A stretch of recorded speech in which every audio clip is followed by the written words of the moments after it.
প্রাথমিক সহকারী শিক্ষক তৃতীয় ধাপের পরীক্ষার প্রশ্ন আসলে কি পাস হয়ে গেছে নাকি লোকজন মিথ্যা কথা ছড়াচ্ছে প্রমাণ সহ আজকে বিস্তারিত দেখাবো। আমার সাথে থেকে এ টু জেড সম্পূর্ণ ভিডিওটা দেখুন, সব কিছু বুঝতে পারবেন। দেখেন, অনেকেরই কিন্তু চাকরির বয়স শেষ। তারা সর্বশেষ একটা মনের আশা নিয়েছিল যে প্রাথমিক সহকারী শিক্ষকে আমরা চাকরি করব।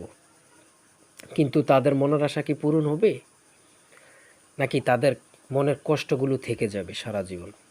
অনেকের সর্বশেষ স্বপ্ন, বয়স শেষ, কত স্বপ্ন নিয়ে না পরীক্ষা দিয়েছে। যারা পরীক্ষা দিয়েছে যদি শুনে প্রশ্ন পাশ হয়েছে, পড়াশোনা করে কি হলো? যারা প্রশ্ন পাশ করেছে তারাই টিকে গেল। তাদের মতো কষ্ট আর কোথায় আছে? আমি আজকে কিন্তু প্রমাণ সহকারে আপনাদেরকে দেখাবো।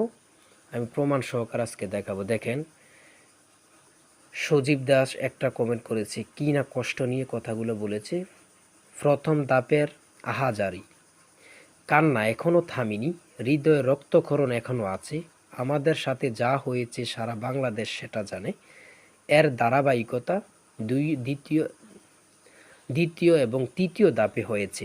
আফসোস ছাড়া কিছুই করার নাই। প্রাইমারি অধিদপ্তর হাইকোর্টের রায়ও মানে না। এরা হাইকোর্টের চেয়ে শক্তিশালী। দেখেন, মানুষ কতটা কষ্ট পেলে এমন কমেন্ট করতে পারে, আপনি একটু ভেবে চিন্তে বলুন। যদি আপনি পরীক্ষার্থী হয়ে থাকেন, অবশ্যই আপনার মনে অনেক কষ্ট হবে। এত পড়াশোনা করে এত কি হলো? দেখেন, আরেকটা স্বপ্নের পেরিওলা, কোনো লাভ নাই। প্রশ্ন সকাল 5টার মধ্যে আউট হয়ে গেছে। হোয়াটসঅ্যাপ মধু দাদার পোস্টে দেখেন।